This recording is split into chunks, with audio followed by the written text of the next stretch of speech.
Sir আমি দুইটা বিষয়ে জানতে চাইছিলাম। একটা হচ্ছে আমার একটা ফ্রেন্ড অ্যাসাইলাম ক্লেম করেছিল। তো সে অ্যাসাইলাম ক্লেম করার সময় মানে তার পাসপোর্টটা হ্যান্ড ওভার করে নাই। এখন তার কাছে তার পাসপোর্টটা আছে। এক্ষেত্রে মানে কোনো পাসপোর্ট হ্যান্ড ওভার করাটা ম্যান্ডেটরি কিনা, প্রথম প্রশ্ন।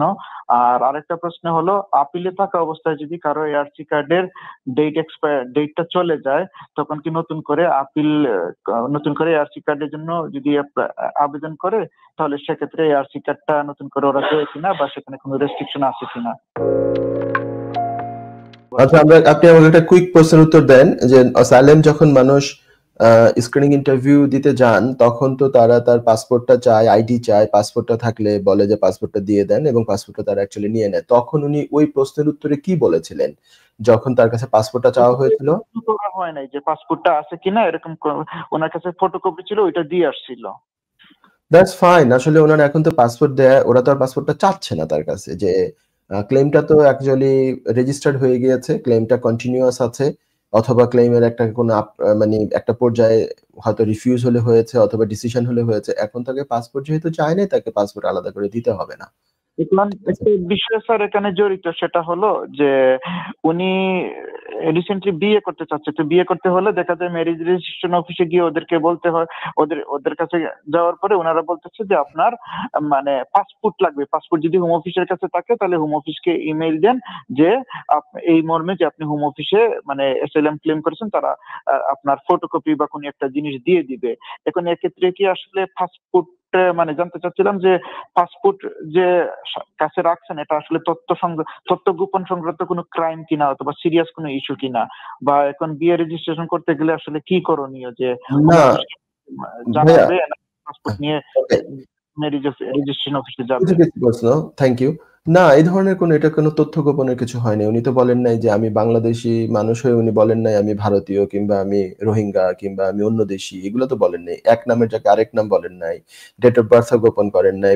কার কিছু গোপন যেহেতু করেন নাই, আইডি উনি সঠিকটাই বলেছেন, তাহলে এখানে উনি আইডি মানে গোপনও করেন নাই, কিছু করেন নাই। আর দেখেন একটা কথা, আমাদের এরকম অনেক হয় যে আমি হয়তো লাইভ প্রোগ্রামে সরাসরি অনেক কথা বলবো না, কিন্তু তারপরে অনেক সময় হয় যে একটা ক্লায়েন্ট তার অ্যাসাইলাম ইন্টারভিউ দিতে গিয়েছেন, প্রথম ইন্টারভিউ যেটা স্ক্রিনিং ইন্টারভিউ রেজিস্টার্ড করার জন্য অ্যাসাইলাম, সেই দিন উনি বলছেন যে ওনার পাসপোর্টটা হারিয়ে গিয়েছে বলতে পারেন, অথবা উনি বলেছেন যে আমি পাসপোর্টটা খুঁজে পাচ্ছি না, আমার কাছে তো পাসপোর্ট ছিল, পাসপোর্ট দিয়েই তো আমি এদেশে এন্ট্রি করেছি, হাউএভার এখন পাসপোর্টটা আমার কাছে নাই, আমি খুঁজে পাচ্ছি না। তো ওরা তো আর কিছু বলে না, ওরা পাসপোর্টের কপি নেয়, তারপরে প্রসিড হতে থাকে। অ্যাসাইলাম ক্লেমে এইটার জন্য কোনো নেগেটিভ ইম্প্যাক্টও পড়ে না, কোনো ইস্যু হয় না। এখন ওই ব্যক্তিটা যদি ঘরে এসে 2 মাস পরে ঘরে ওই পাসপোর্ট আবার খুঁজে পান, তাহলে কি তাকে আবার ওই হোম অফিসে ওই পাসপোর্টটা দিতে যেতে হবে? তা তো নয়, এই ধরনের কোনো আইন তো নাই।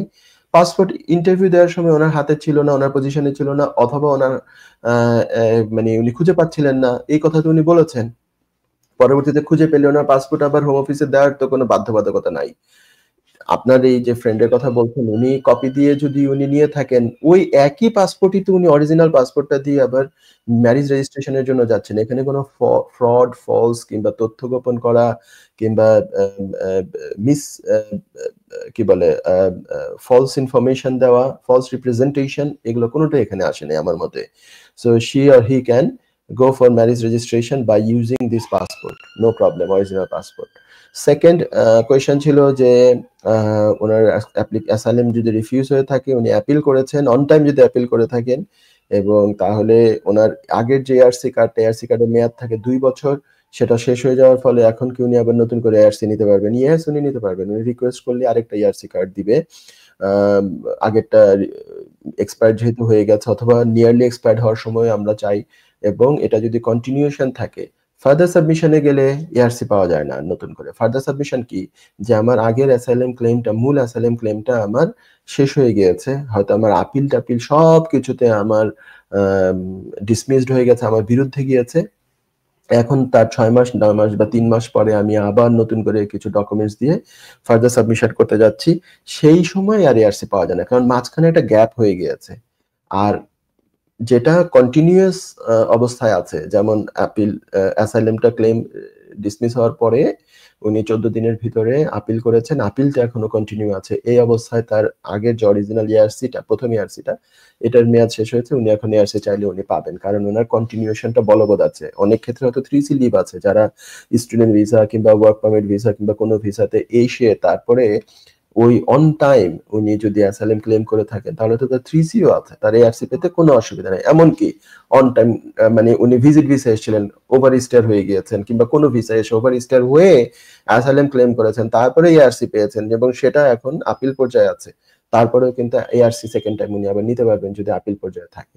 ঠিক আছে, তো আপনার প্রশ্নের উত্তরে হচ্ছে যে ইয়েস, উনি ইনশাল্লাহ নিতে পারবেন। উনি রিকোয়েস্ট করতে হবে, লিখতে হবে, he or she will get the ARC card again ইনশাল্লাহ। ঠিক আছে, আশা করি প্রশ্ন উত্তর পেয়েছেন। যুক্তরাজ্যের ভিজিটর ভিসা নিয়ে দুশ্চিন্তা?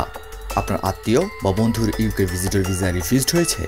আপনি কি জানেন হোম অফিসের এই সিদ্ধান্তের বিরুদ্ধে জুডিশিয়াল রিভিউ করা যেতে পারে? উইলডেন লিগ্যাল সলিসিটরস নিয়ে এলো ইউকে ভিজিটর ভিসা রিফিউজালের বিরুদ্ধে নো উইন নো ফি বেসিসে জুডিশিয়াল রিভিউ করার ব্যবস্থা। জি, ঠিকই শুনেছেন, নো উইন নো ফি। তার মানে আপনি আমাদের ফি শুধুমাত্র তখনই পে করবেন যখন আমরা আপনার জুডিশিয়াল রিভিউতে সফলতা এনে দিতে পারবো। আমাদের রয়েছে দীর্ঘদিনের অভিজ্ঞতা সম্পন্ন দক্ষ ইমিগ্রেশন সলিসিটার্স, যারা সর্বোচ্চ গুরুত্ব সহকারে আপনার জুডিশিয়াল রিভিউ পরিচালনা করবে। বিস্তারিত তথ্যের জন্য যোগাযোগ করুন 0207 423 9977। Wilden legal solicitors, your trusted law firm.